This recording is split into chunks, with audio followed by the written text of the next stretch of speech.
Morning, sir, and good morning, my morning. fellow batchmates. We welcome you all to the symposium on the topic appendicitis, and we hope that we all get to learn something new from this topic. And to spice things a little bit and to increase participation, we have prepared some questions for every one of us, including our moderator, Dr. Vikesh Agrawal, sir, too. So without any further delay, we should begin the presentation.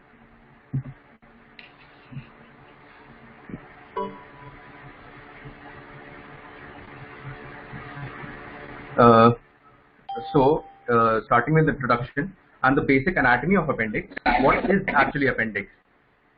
Appendix is a vestigial slender organ, worm-shaped pouch, averaging 5 to 10 centimeters in length, that protrudes from the top of the colon in the lower right abdomen. Coming on to the blood supply of appendix, it is chiefly supplied by appendicular artery, which is a branch of lower division of ileocecal artery, and it is an end artery. And with the help of a pointer, I would like to point out what is given in this diagram. It is shown how the appendicular artery enters into the appendix. And we all can see this yellow colored structure here. This is the mesoappendix, and mesoappendix is nothing but a fold of amentum. So it is shown that the appendicular artery throughout its course in the appendix is supported by the mesoappendix, except at the base of the appendix. At the base of the appendix, it is not supported by mesoappendix, and that's why at the base, it is the most common site for thrombosis as well as perforation. Coming on to the next blood supply, that is the accessory appendicular artery, which is known as the artery of Schlettland. It is a branch of posterior cecal artery. And in this given diagram, we can see how the ileocecal artery, which is a branch of superior mesenteric artery, it is giving rise to appendicular artery. And in the appendicular artery, it is supported by this green colored structure, which is known as the mesoappendix. Now, how the appendicular artery spreads throughout the appendix, except at the base, which is where it is not supported by mesoappendix. Now, coming on to the position of appendix, we all must notice that the base of appendix is fixed. Yes, sir? Abhimanyu, why there is echo? Lot of echo is there. Yes, sir. Are there please, two I request everyone devices to. working? Yes, sir. I request everyone to please mute their mics so that there is no echo. Okay. And while answering the question, I request each and every one of you to kindly unmute the mic, give the answer, and mute the mic immediately, so to avoid disturbance. Okay. Now coming on to the positions of appendix, the base of appendix is fixed, which is at the junction of 3 tinea coli, and the apex of the appendix is variable. And depending on the apex of the appendix, we have various positions. Coming on to the most common position, which is the retrocecal position. It is also known as the 11 o'clock position, seen in 64% of the population. Coming on to it is also known as the 11 o'clock position. Coming on to the second most common position, that is the pelvic position, and which is also known as 5 o'clock position. Now here I have a question for all of you. We always study anatomy with reference to some clinical significance. I would like to know the clinical significance of the pelvic position and the retrocecal position of the appendix.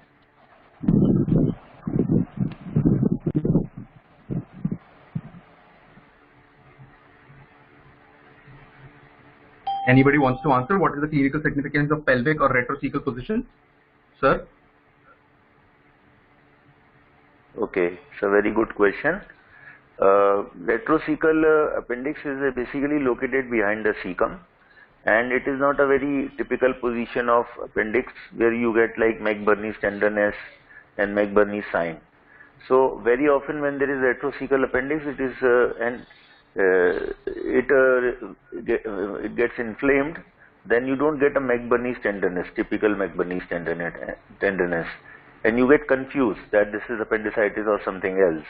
And at times it irritates the psoas muscle, so you may get the psoas sign, which is otherwise not seen in appendicitis.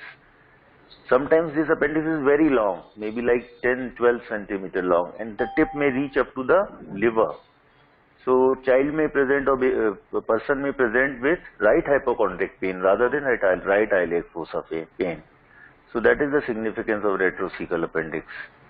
And pelvic appendix, if it perforates it or if it gets acute suppurative appendicitis, then it may result in pelvic abscess formation.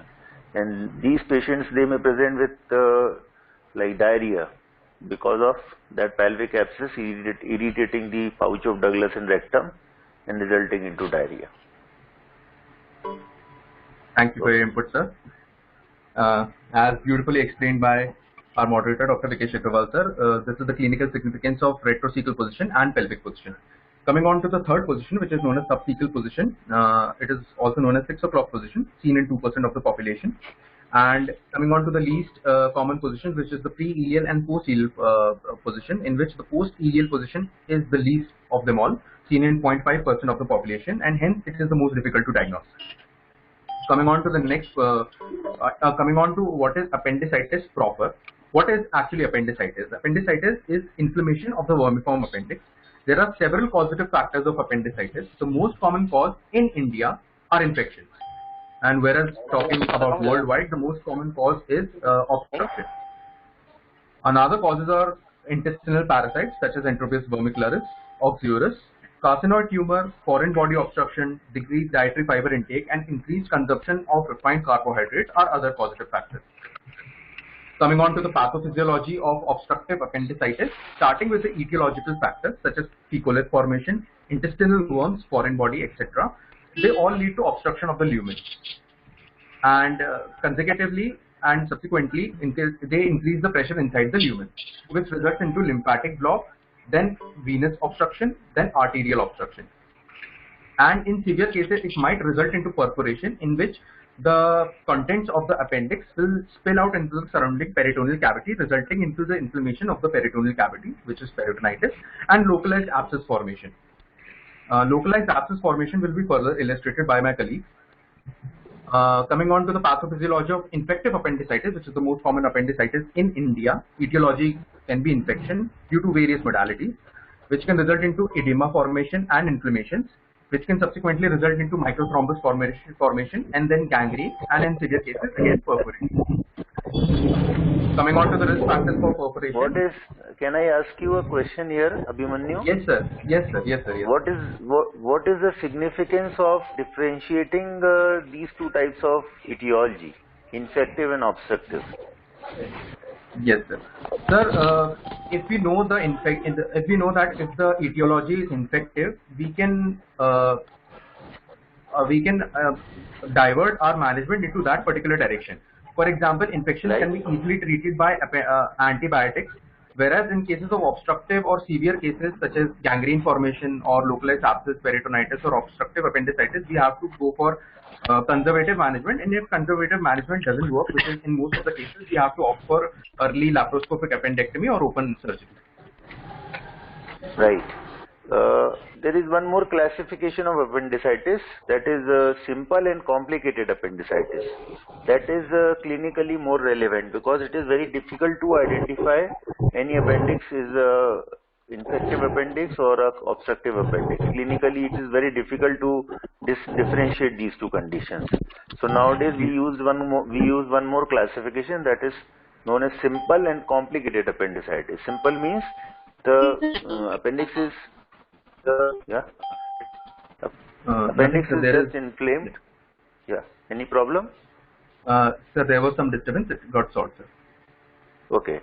So in simple appendicitis, there is just acute infective appendicitis or acute suppurative appendicitis, and complicated appendicitis is one which has some complication like perforation, gangrene, or abscess formation or mass formation. So all those complications, which probably you will discuss in your future slides, will go into complicated appendicitis. So the management of the appendicitis largely depends upon differentiating them into simple and complicated. Simple appendicitis can be treated with IV antibiotics, and surgery may not be required. Upfront surgery may not be required. We may give antibiotics and observe for a day or two, while a complicated appendicitis often lead to surgery. Okay? Yes. Thank you so much, sir.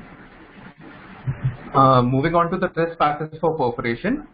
Extremes of age, immunosuppressive condition, or immunosuppressive patients can be another risk factor for perforation. Diabetes mellitus, fecolith obstruction, previous abdominal surgery, and the most common risk factor for perforation in India, that is delayed intervention. can result into perforation. Now here I would like to make note that what is fecalith actually. Fecalith is formation of a compacted mass in which feces are mixed with calcium phosphate salts. Coming on to the clinical manifestation, which will be illustrated by Vanchika. Yes, sir. Yes, sir. Yeah. Like you said, infective appendicitis is more common in India. You are partly right, but it is like in affluent society, infection is less common nowadays. They more often have obstructive appendicitis. Reason is, like, especially if I talk about children, they have such type of diet habits nowadays, like junk food habits, which often lead to constipation. And constipation is one very important predisposing factor for development of obstructive appendicitis. So fecalith formation is very common in children of such class, which are less prone for infection but more prone for obstructive appendicitis due to dietary habits. Okay? Yes, sir. Thank you, sir. Now coming on to the clinical manifestations, will be illustrated by Vanchika. Good morning, sir. Coming on to the clinical manifestations of appendicitis, the patients presenting with appendicitis usually have a history of similar discomfort which resolves spontaneously. About approximately 1/3 of the children with appendicitis have a first-degree relative with history of appendicitis.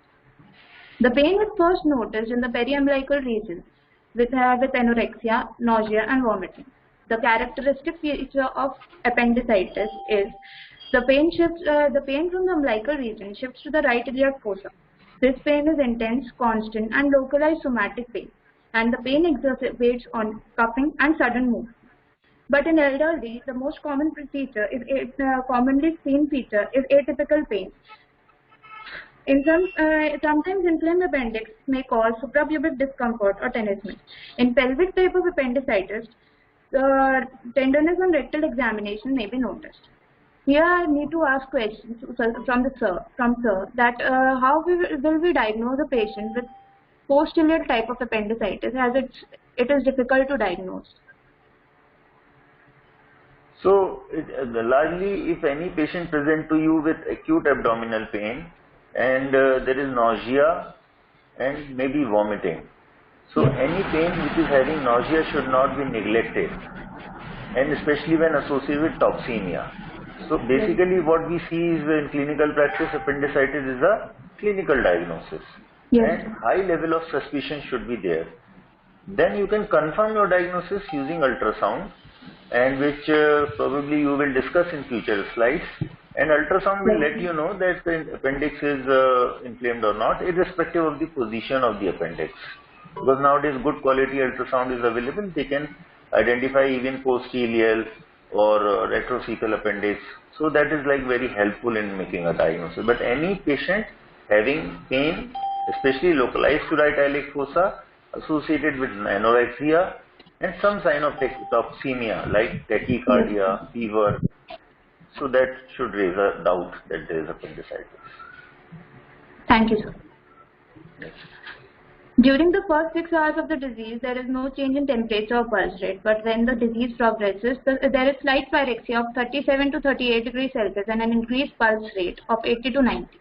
Appendicitis usually presents as two clinical syndrome: acute cattle appendicitis, which is a non-obstructive form, which is common in India, infective, and acute obstructive appendicitis, which is common worldwide and has more acute course.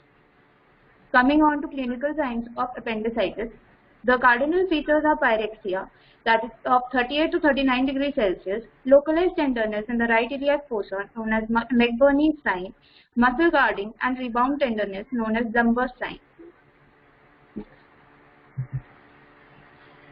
This image shows McBurney's point lie on the imaginary line joining umbilicus and anterior superior iliac spine, and it lies 2/3 of the way from umbilicus to anterior superior iliac spine, and any pain at this point is known as McBurney's sign. Coming on to the signs to elicit, the first is the pointing sign. Patient is asked to point where the pain began and where it moved. Next is Rothschild sign. Deep palpation of the left iliac fossa may cause pain in the right iliac fossa. This is because of the diffused nervous innervation of abdominal contents. Psoas sign, patient will lie with right hip flexed for pain relief. Obturator sign, the hip is flexed and internally rotated, and if an inflamed appendix is in contact with the obturator internals, this maneuver will cause pain in the hypogastrum region. The last three signs are Dunphy sign, pain on cupping, Tenhorn sign, pain on pulling the right testis, and Aaron sign, pain on pressing the right iliac fossa. These are present in appendicitis, but these are non-specific signs.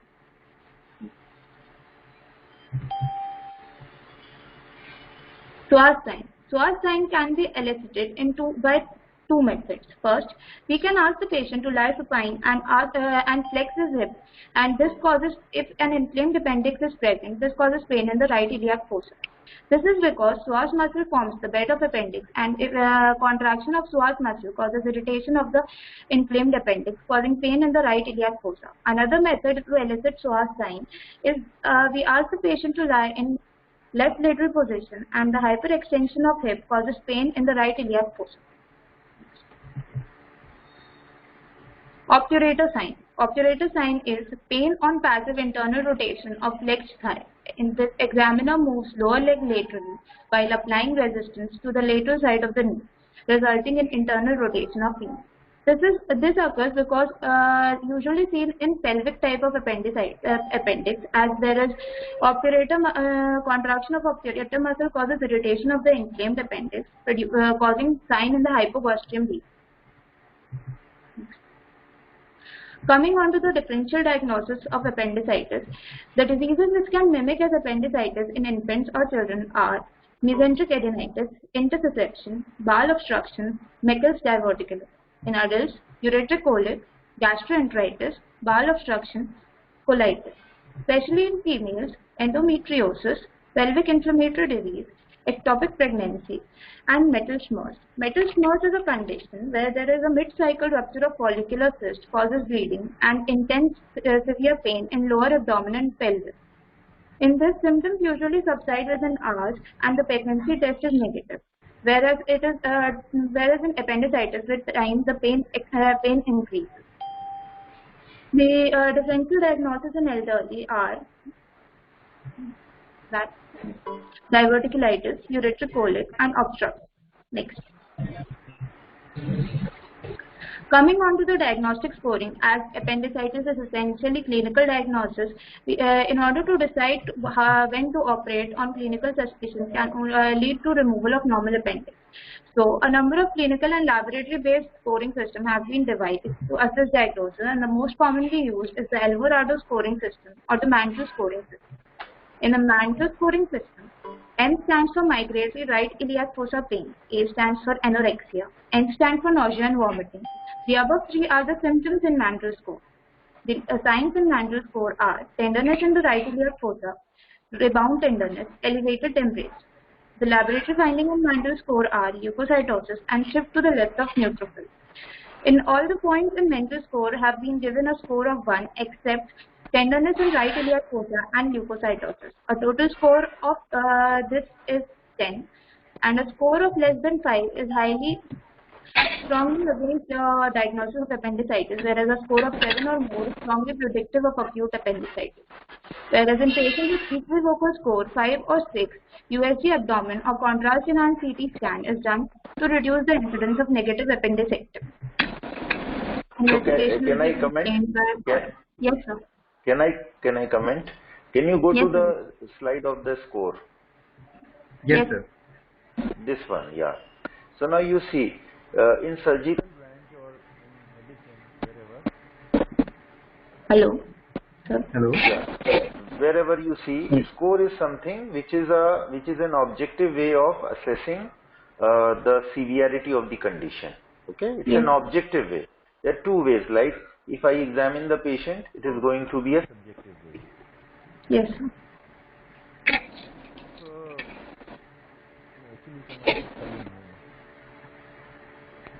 So score, this is very important. Like you must have heard about various scores, like Apache score.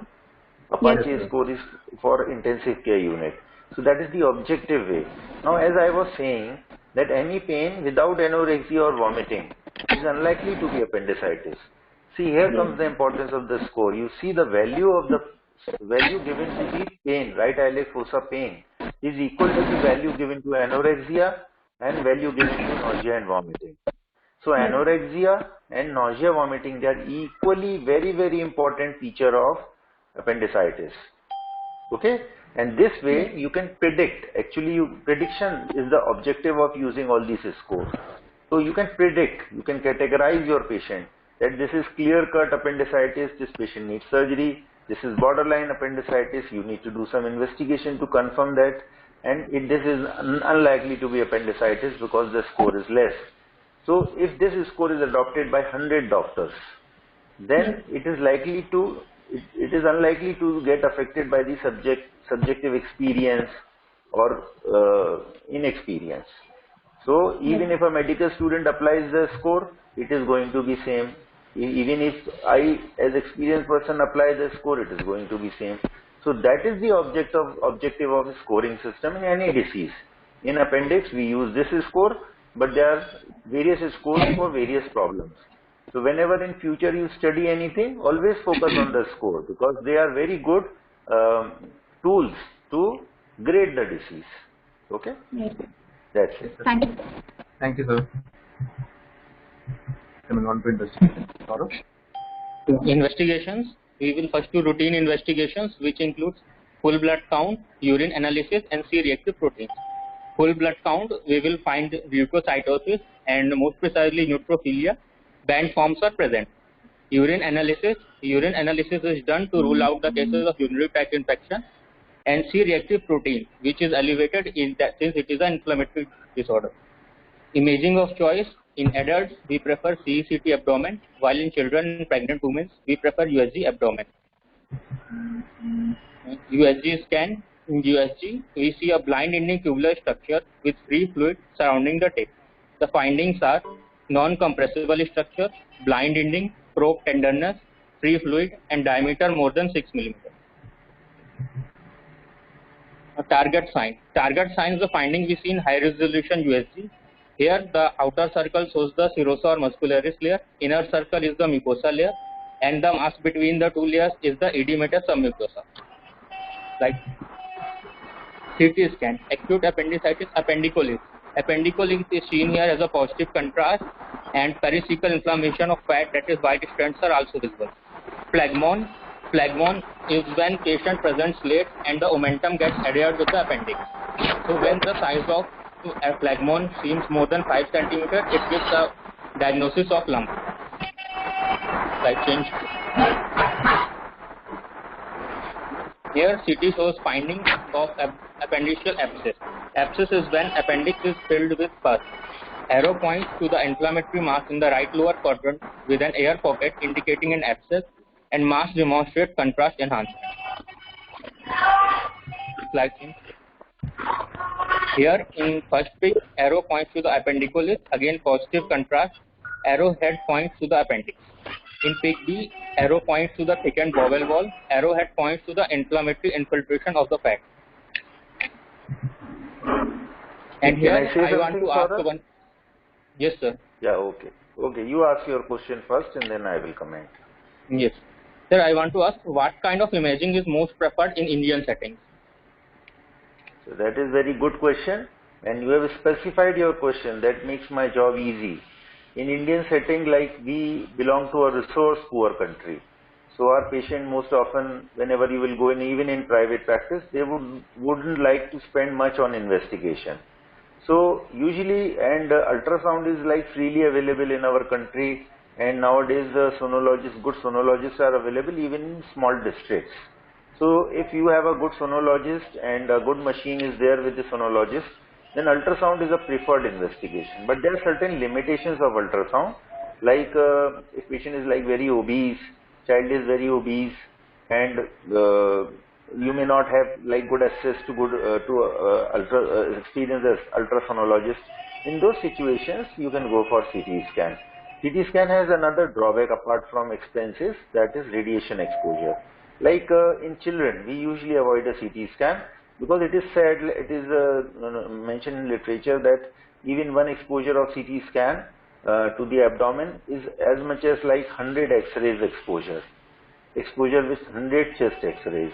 So it's that high level of exposure you give radiation to the baby, and small baby, if you give that much radiation, that probably result to higher rate of like certain tumors in future, cancers in future. And one very important side effect of CT scan radiation is reduced fertility, especially in females where the number of ova are less.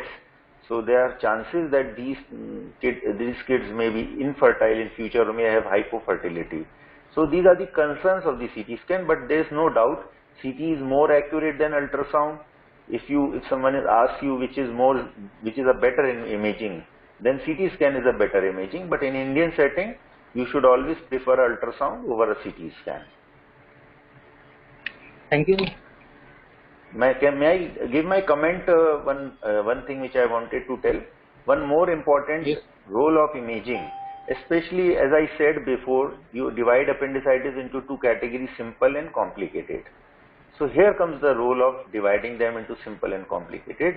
Like if it looks like on ultrasound a simple appendicitis and clinically patient is improving with IV antibiotic in 24 hours and is not progressing, I mean disease is not progressing, there is no lump, then probably you can get away with a ultrasound. But if you think that it is like perforated, or if there is a mass, or child is not improving with IV antibiotic, then probably comes the role of CT scan. So CT scan is used to diagnose complicated type of appendicitis and exact pathology which is present, like perforation, abscess. These you can diagnose very well with the CT scan rather than ultrasound. Okay? Thank you, sir. Go ahead. Next, management, and management part will be continued by Rishika. Good morning, sir, and good morning, everyone. Moving on with the management of appendicitis. As we have seen, appendicitis is an acute presentation, and the patient usually presents within 1 or 2 days of as the pain occurs. So when the patient presents to us, we usually hospitalize the patient and start the non-operative management, which includes intravenous fluids, appropriate antibiotics, and salicylates. And we eventually plan for an operative management, which is usually considered to be the better treatment, which is the appendectomy. And here I have a question, sir. Like, is it always feasible to choose between a conservative management or a surgical procedure, or are there any absolute indications for appendectomy?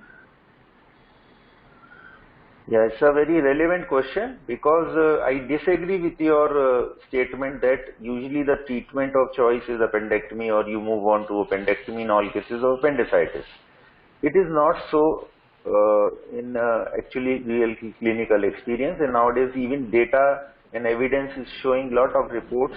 Even level 1 evidence is available, which is very high level of evidence, which says that treatment it must not be like immediate appendectomy for all appendicitis. It's a very common notion among public, common man, and even many doctors, that appendicitis means surgery. In Western world, usually they are more in favor of appendectomy, but there's definite role of non-operative management in appendicitis, especially if it is a simple type of appendicitis happening for the first time, and it is an acute infective appendicitis. Then I feel there is no reason to go for straight away appendectomy. You can very well give a 24-hour or 48 hours IV trial, and if patient is relieved like 80-90%, clinical signs are improving, count is improving, then you can very well proceed with the non-operative management. But there are certain indications where you should not be doing non-operative management. Straight away you should go for appendectomy, and that includes if there is guarding rigidity, that is signs of diffuse peritonitis, patient is toxemic, severely septic, there is signs of obstruction, intestinal obstruction, or there is perforation, documentation of perforation, or the presence of pus in the intra-abdominal cavity, anything which is like beyond the appendix, it is a complicated variant, then preferable is appendectomy, because appendicitis, if it gets complicated, it is associated with very high complication rate and very high mortality. So it is a matter of experience. As an undergraduate, you would be saying that appendectomy is the treatment of choice, but there should always be place in your mind that there is something called as non-operative management of appendicitis, and one should, with learning experience and more practice, you understand that these patients, or not all of them, require surgery. Many patients, they get relieved with non-operative management. Hope my answer clears your doubt. Yes, sir. Yes, sir. Thank you so much, sir. Okay. Coming to the procedure, appendectomy can be of two types, the open procedure or the laparoscopic procedure. Now coming to the open procedure. Open appendectomy, the important step is incision. The incisions are of following types. The first one is McBurney's incision, which is given at the McBurney's point. It is in turn of two types. The gridiron incision, which is a muscle splitting incision, and the Rutherford Morris incision, which is a muscle cutting incision. The second one is Lanz incision. The third is Rocky Davis. These incisions are done along the skin crease. These are transverse incisions and are cosmetically better. They are usually used in interval appendectomy. The fourth one is the lower midline incision. It is used in cases of appendicular perforation. And here I have a question for sir. Sir, in what cases should we prefer a muscle cutting incision? So actually, nowadays very few people do open appendectomy. But still, if we talk about open appendectomy, then in today's era, we actually know nowadays that this is a complicated appendicitis or a simple appendicitis. If it is a simple appendicitis, then my preferred incision for open appendectomy would be a Lanz incision. Okay? Okay, sir. And a muscle splitting incision, McBurney's incision, is like little difficult because muscles, they don't allow good exposure. So I prefer a Lanz incision for a simple appendicitis. But whenever I feel that this patient is having a complicated appendicitis and I want to do an open appendectomy, then I would prefer a Rutherford Morrison incision because you need a wider exposure there, because everything is stuck, appendix is very inflamed and stuck to the lateral pelvic wall or the bowel.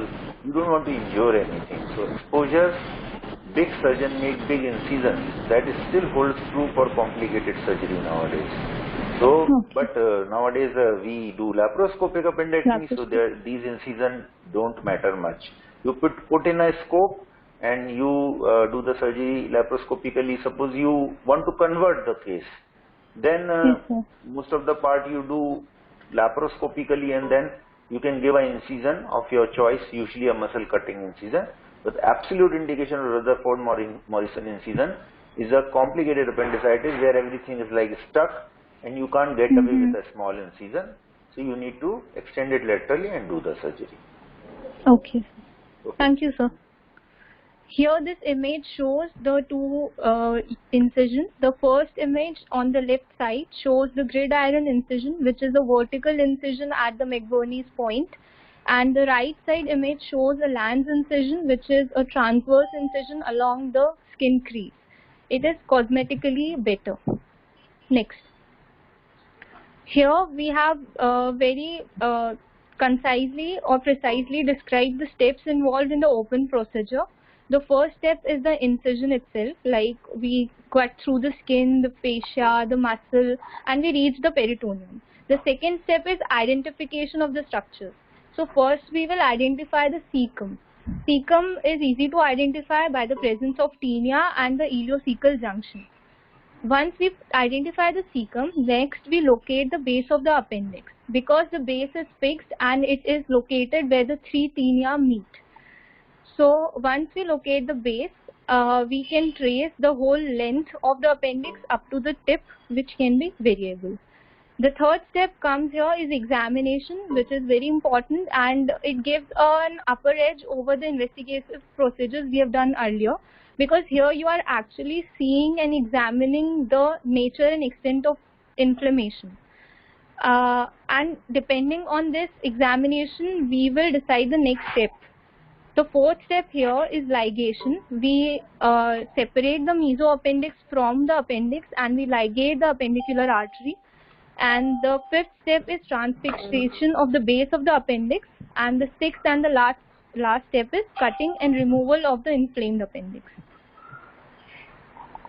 So here we are discussing certain scenarios of appendicectomy. While doing the procedure, we have opened up the abdomen, we have traced the appendix, and we are examining locally and what can be the different findings and our steps accordingly. So first scenario here is if the appendix is normal and non-inflamed. So if you have opened up the abdomen, you would have probably diagnosed clinically that it was a case of appendicitis. So, but you open up and you see the appendix is completely normal. So what else it could be? So for this, we will check the last 2 feet of ileum and look for an inflamed Meckel's diverticulum, because this presents very similarly to a case of appendicitis.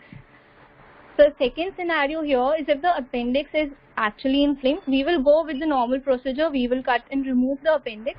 But usually we don't remove the complete appendix. We leave a small stump behind, which should not be more than 4 to 5 mm in size.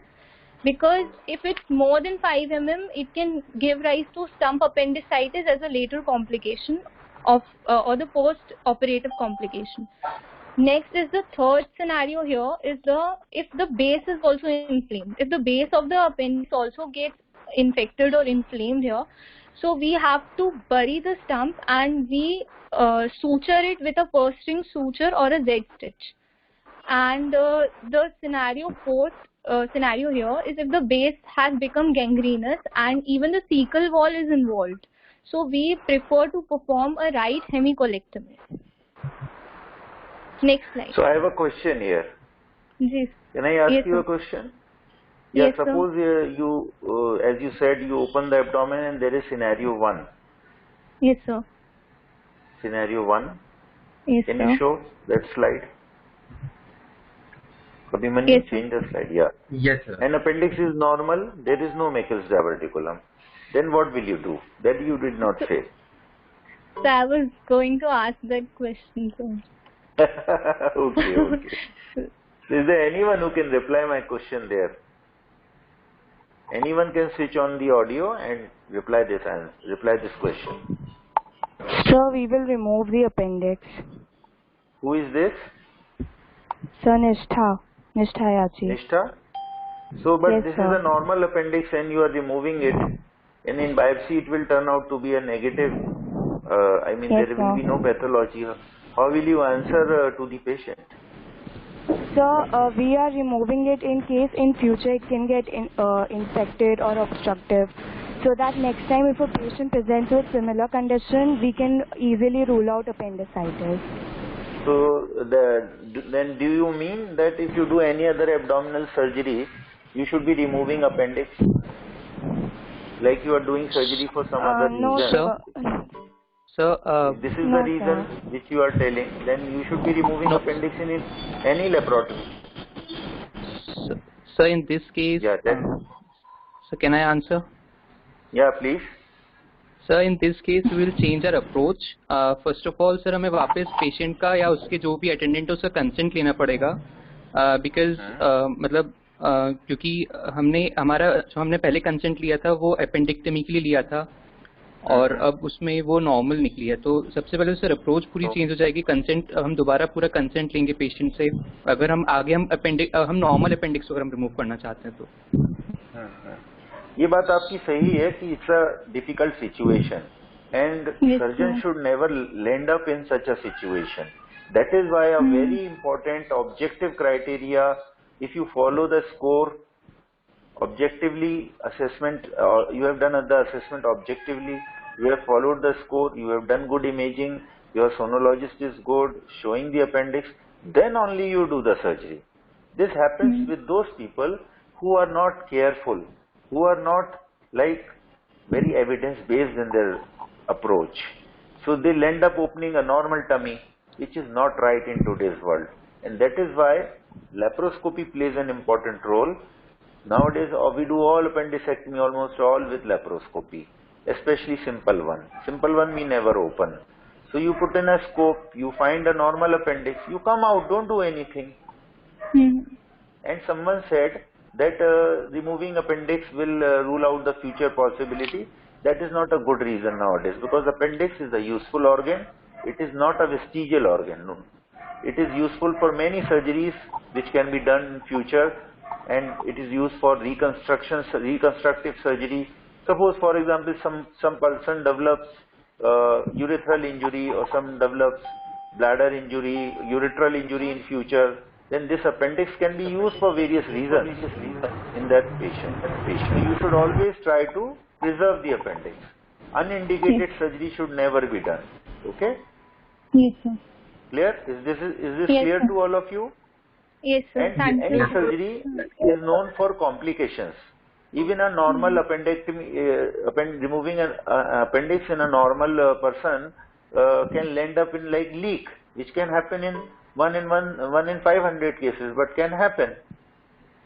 Yes, sir. Adhesive obstruction can happen to the stump site. So unindicated removal of the organ, because it is an organ.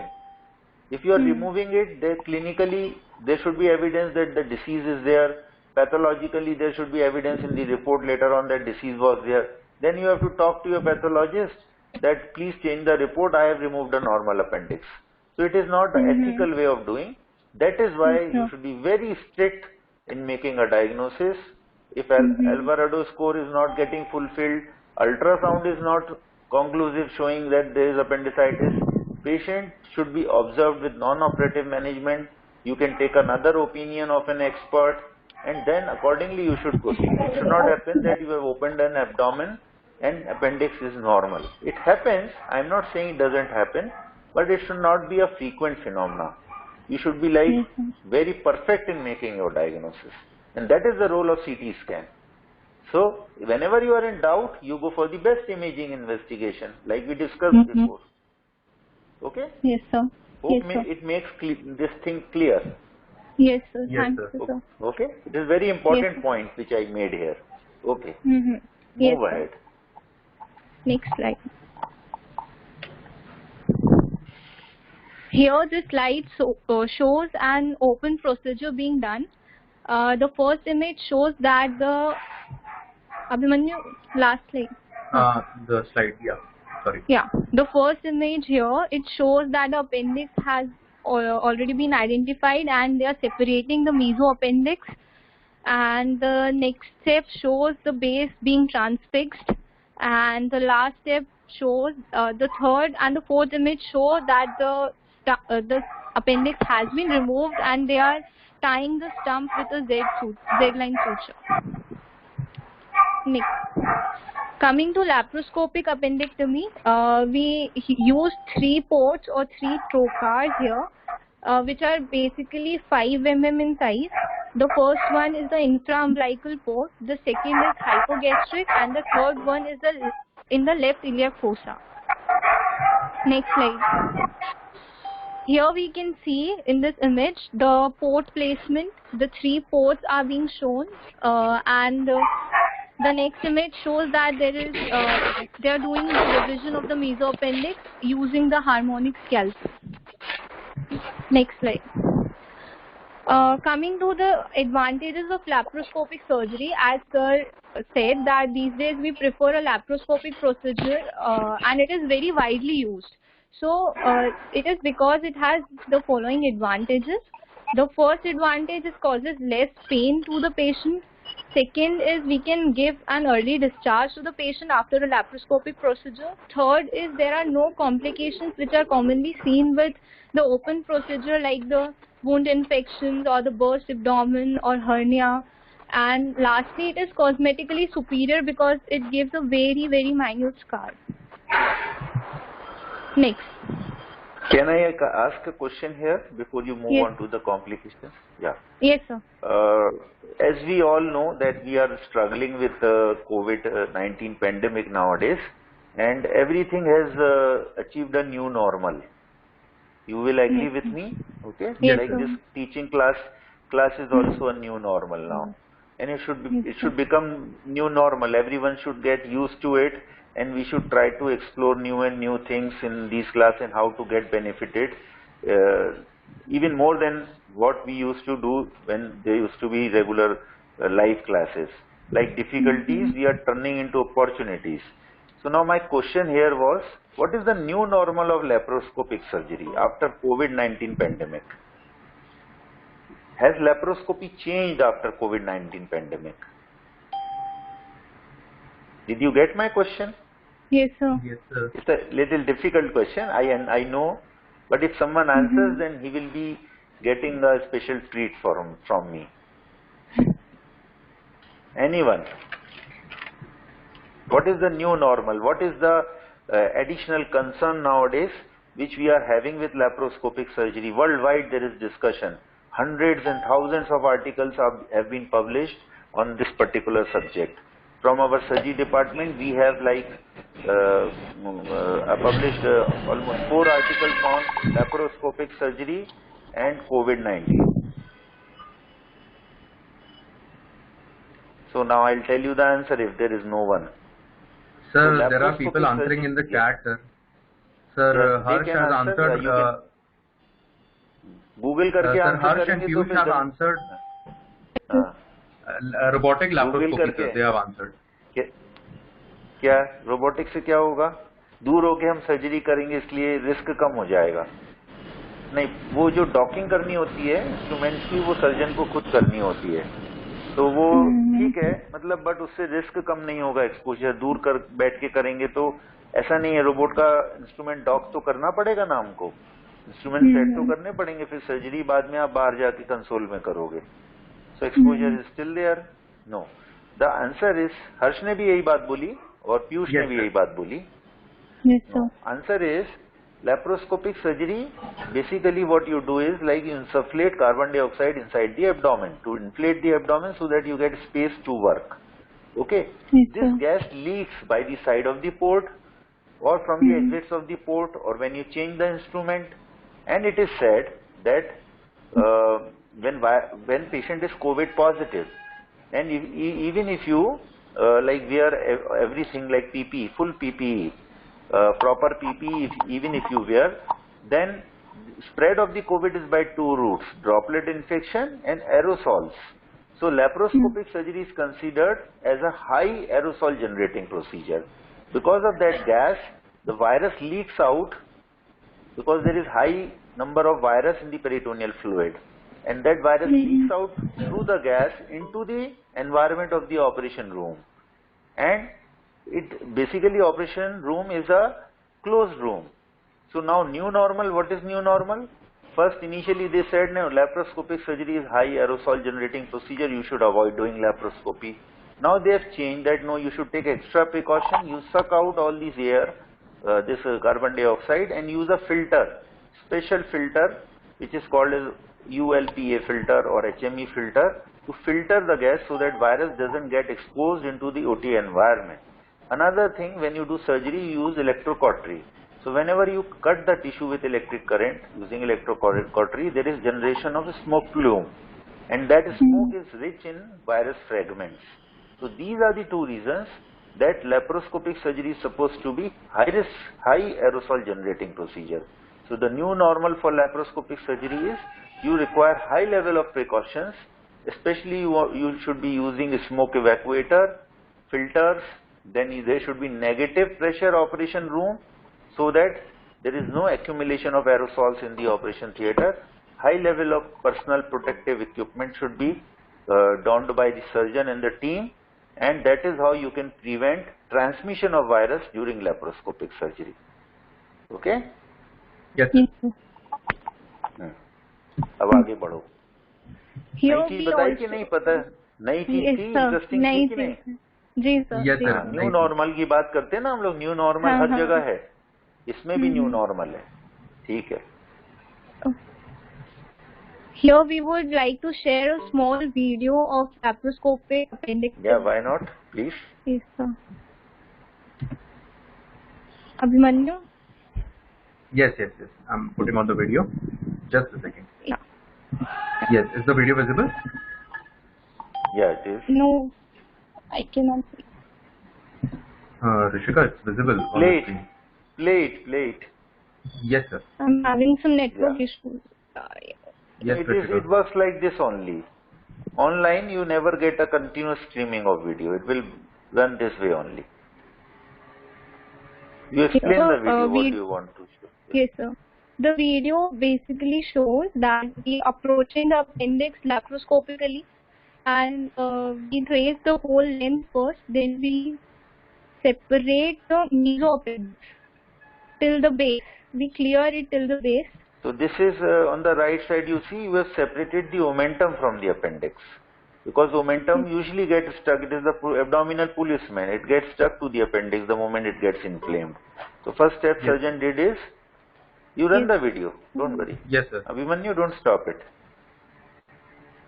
And you separate the omentum. That is very important step. Now what she is saying, that you will identify the mesoappendix. Normal appendix has a very thin mesoappendix, while in appendicitis Yes.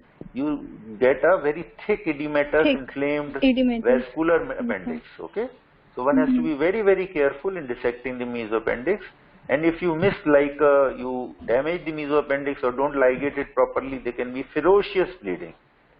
Especially laparoscopy, you don't have control. You cannot put hand inside. So one has to be very, very careful. Nowadays you have very good quality energy sources, like this guy is using harmonic. Okay, this is harmonic or ultrasonic scissors. And you can use vessel sealer. So these new equipments, nowadays energy devices are freely available, and that reduces the chances of bleeding and makes surgery easy. He is using harmonic. रोक दिया है क्या? नहीं sir, video रुक video गया चल रहा है, वो है। स्ट्रीम अच्छा, पर कोई स्क्रीन बात पर वो प्ले नहीं हाँ। हो रहा। ठीक है, कोई बात नहीं। ये एडवांटेज है। एक एडवांटेज आपने लैब का नहीं बताया कि इसमें आप हैंडलिंग नहीं करते बावल की, आप you are just directing your dissection towards the point of interest. You are not unnecessarily handling the bowel, taking the bowel out, touching the bowel, exposing bowel to surface or air.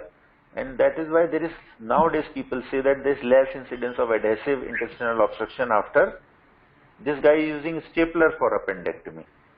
Okay, and Yes, sir. it is an expensive affair, about 25,000 you have to spend for one stapler. So this guy is using stapler. Stapler is like you don't have to do suturing and ligation and all those things. It divides also and it fixes also, both the things. Yes. Okay. Sorry, I described your video. This is specimen retrieval bag in which you put the appendix and then close it like a purse string and then take it out, because you don't want to infect the entire abdomen while removing the appendix. So immediately you seclude that infected appendix, especially when it is cut. Then it may cause fecal contamination also. So you put that inside the bag and remove the organ through one of the port side. Sorry, I captured your video. Very, very sorry. I couldn't stop.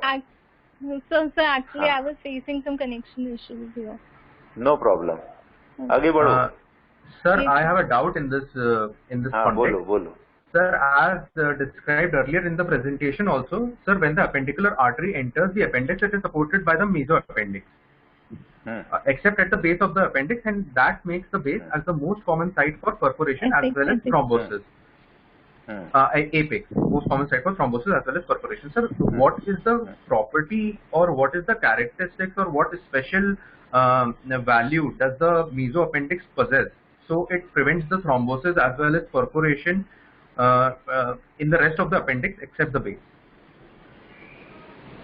There is no hard and fast rule that only tip will get perforated. At times appendix get perforated at the base of the appendix also. Like you said, fecal gangrene may be there. So largely in appendicitis, it is the microocclusion which causes all these perforation and problems. It is not because appendicular artery has many branches. It is supplying through many branches the whole of the appendix. It is not just one artery which is entering into the appendix. There are multiple branches which enters into the appendix, and it is not the occlusion of that artery that causes appendicular perforation. It is microocclusion or microthrombosis, which occludes all small vessels in the muscular wall, some mucosa of the appendix or muscularis propria of the appendix after they have entered inside the appendicular wall. So that is more common reason. What you said, you must have read somewhere. I don't know exactly scientific reason of your answer, but if you have read it somewhere, you show me where have you read. I will research it and I will let you know the exact reasoning for the explanation you are giving to me. Okay? My understanding is it is microthrombosis. Yes, Okay? sir. Okay. Yes, sir. Sure. Okay. Thank you, sir. Now coming to the complications of appendectomy, these are more common with the open procedure. The most common is the wound infection, and then there is hemorrhage, then injury to the iliohypogastric nerve, then there can be portal pyemia, and the fifth complication is stump appendicitis, which we also saw earlier. It can present as a post-operative complication. And then the last is adhesive intestinal obstruction, which is the most common long-term complication. Okay. Next. Appendicular lump, which will be taken by Pratik.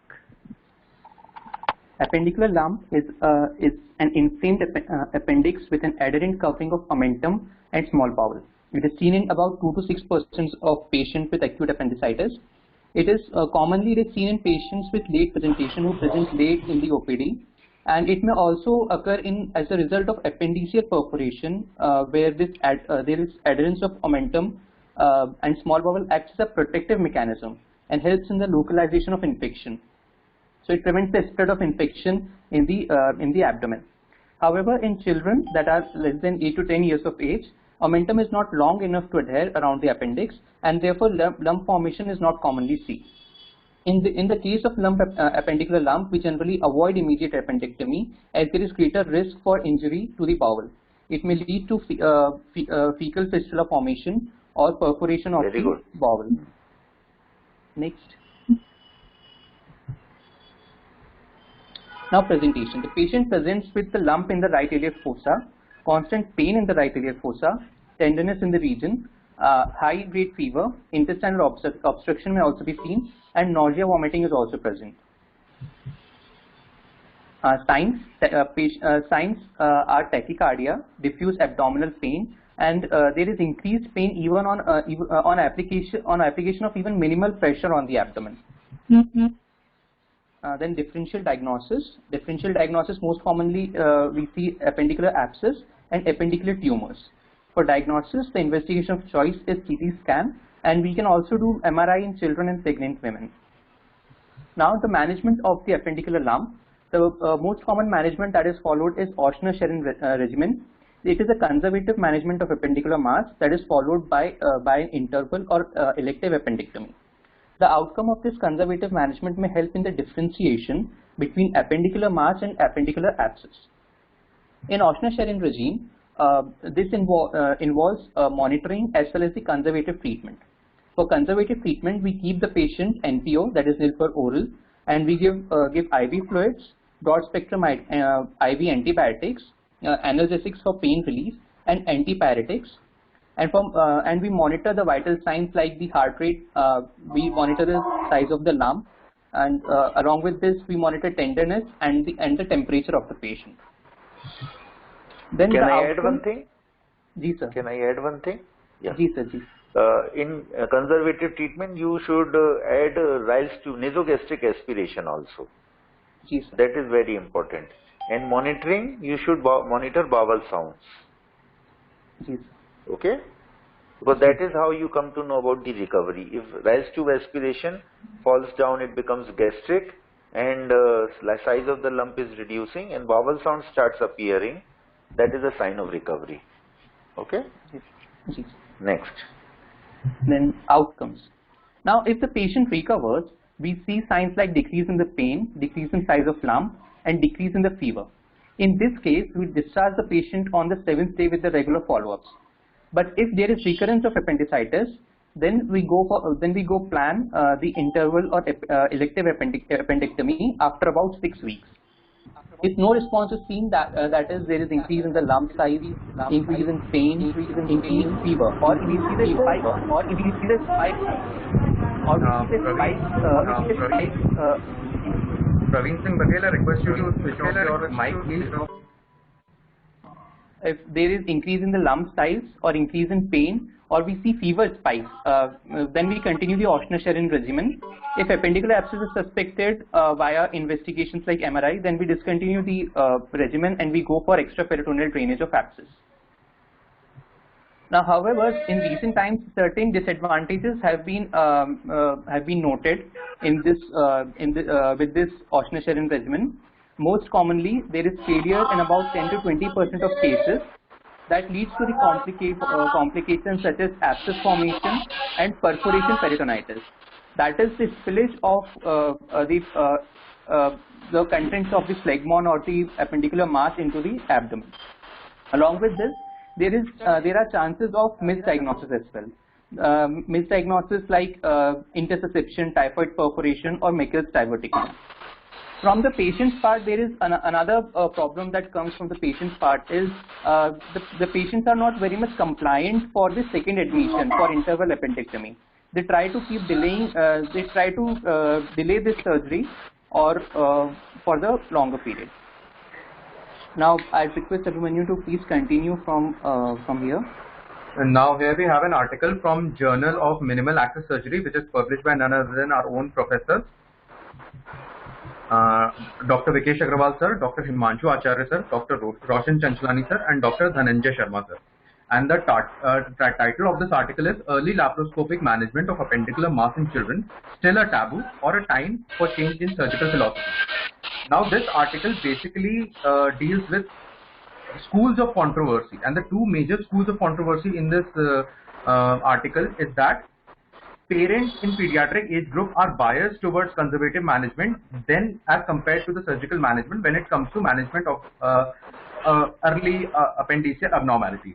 Now, to support this hypothesis, we have done a retrospective case study in our own medical college, in which total patients were 48, which were confirmed cases of appendicular abnormalities. And among these 48 patients, 30 patients were male and 18 patients were female. And the age range of these patients were from 17 years to 13 years, taking the mean age to be 9 years. Now, considering the appendicular abnormalities, 30 patients developed appendicular abscess, 12 patients developed gangrenous appendix, 2 patients developed appendicular perforation, and 4 patients developed slugged out appendix.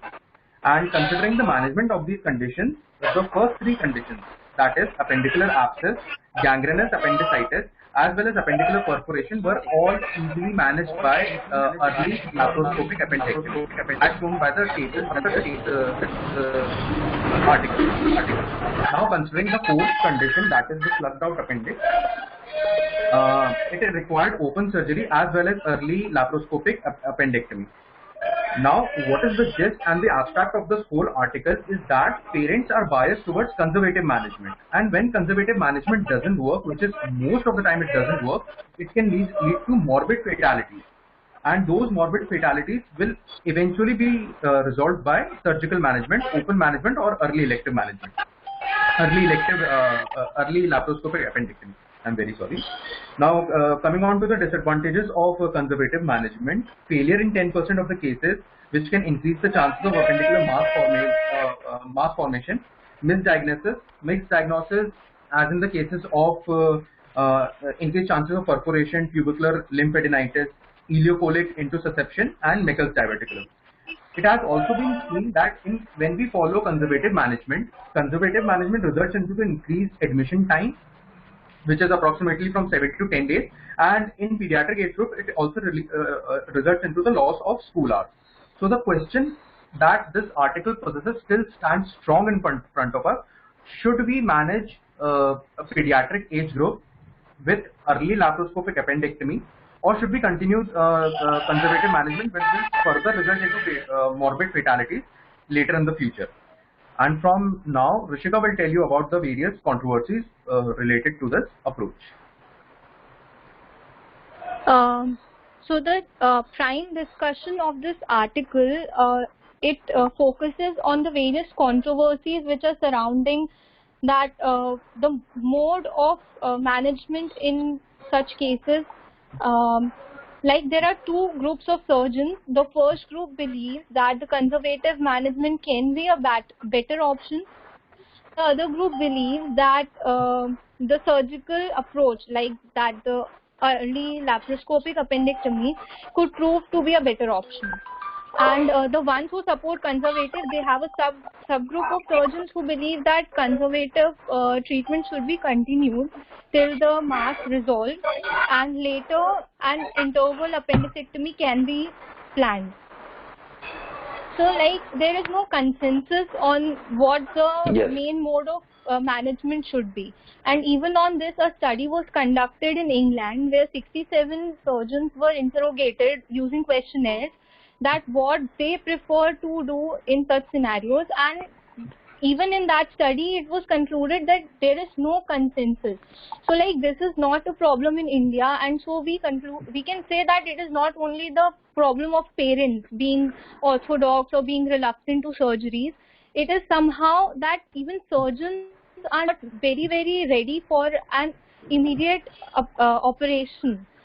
So another controversy surrounding the early laparoscopic approach is that it is quite preferred in cases of simple appendicectomy, simple appendicitis. Like it's considered to be a very commonly practiced procedure when it comes to a case of simple appendicitis. But when it comes to a case of complicated appendicitis or an appendiceal mass, the surgeons themselves are quite reluctant. So there are still some who prefer the operational procedure, as in our institute it is preferred, but there are many others who prefer a conservative treatment, because the complicated appendicitis or appendiceal mass, when treated with a laparoscopic procedure, is considered to be having more complications, like more infectious complications, like pyoperitonitis or fecal fistulas. So, but these have been found to be of varied degree in different literatures if we read, and even in our own study it was found that out of 48 patients, only 4 were there which developed certain complications, and only 1 patient was found to develop any serious complications related to early laparoscopic intervention. So our institute highly prefers the early operational approach, and there is also one question regarding this which should be answered. Like we have a golden hour defined for cholecystectomy, laparoscopic cholecystectomy in cases of acute cholecystitis, but there is no such golden hour defined for the hot appendix mass. Why this? Why this is still unanswered? So there should be some consensus and some guideline formation, but still there is a lack of first line level 1 evidence. So still this is under process and under consideration under various studies and under various authorities. Then so our study basically concludes that an early laparoscopic appendectomy is a better option because it prevents misdiagnosis as well. Because once you approach the abdomen, like laparoscopically, you can actually see inside. So even it is more better than any investigations available. So it prevents misdiagnosis, and you don't have to plan the patient on such a long regimen and then wait and then do the surgery. Like you should prefer to approach surgically, but obviously sometimes the conservative management is preferred, as it also depends on the skill of the surgeon to manage the post-operative or intraoperative complications associated with an early intervention of the appendiceal mass. So yeah, experience does play a major role here. Thank you. Okay. So I would like to say that you guys read this article very properly and you summarized it very well, and really you covered everything. But as it is a controversial issue, like Oshner-Sharin regime for appendicular mass is a time-tested modality. So, if someone asks me what is the treatment of appendicular mass, I would be saying that traditionally we should be doing Oshner-Sharin regime. So, as an undergraduate student, your answer should be Oshner-Sharin regime, and you should never answer that early laparoscopic management should be done, because it is a very controversial topic. Whatever we publish in journal is not something which is traditionally done. We publish something like new research. So it is part of a debate or controversy where lack of evidence is there, solid evidence is not there. So whenever there is like debate or controversy happening, we always close that controversy or debate with a statement that it all depends upon your wisdom. Wisdom means something above knowledge. Like after so many years of experience, if you feel that Oshner-Sharin regime is right and your patients are okay with that, you are happy with that, you should be continuing with that. But if you feel, no, my patients are better with early laparoscopic appendectomy, and I am very sure that I am not posing more risk to the patient by doing so, then I may be preferring early laparoscopic appendectomy. But as undergraduate, you remember this thing, that it requires a lot of experience to understand all these things, and maybe like you learn, you unlearn, and then you again relearn. So it is a continuous phenomenon. Today I may be saying this, maybe after 5-10 years I may have a different belief based on my experience, further experience. So it is a controversial topic. This was just good for discussion and having that knowledge, but in an examination you should be telling Oshner-Sharin regime for appendicular mass. Okay? Is there any other question from other students? Yes sir, there is a question from Urvashi. Are there any side effects for surgery in the child? As such, like children, they tolerate surgery very well, and nowadays like anesthesia and post-operative care, everything has become very good, and children, they really tolerate and recover very fast. They do have pain, but if we use like analgesics, then they are usually pain-free. They become playful the evening you do the surgery or the next day morning, and they go home the next day morning. So it is like, it is not different from adults. Unless like if there is comorbidity associated with that, then the baby may be having like higher complication rate. But as such, like pediatric surgery, it has become pretty safe nowadays. Okay?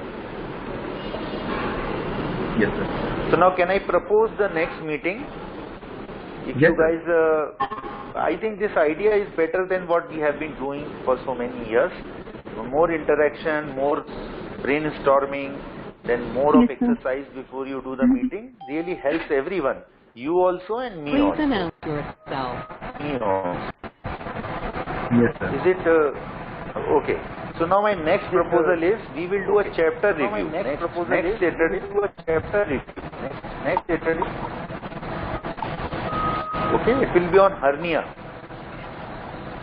Okay, it will be on. Do you agree to that? Yes, sir. Do you agree to that? Yes, sir. Yes. Okay, so now 5 other people, those who presented today are not going to speak next time. Next time 5 other people you can identify now or maybe in a day or two and come back to me. You will read the chapter of hernia from Love and Bailey. Okay? Is there anyone to reply me back?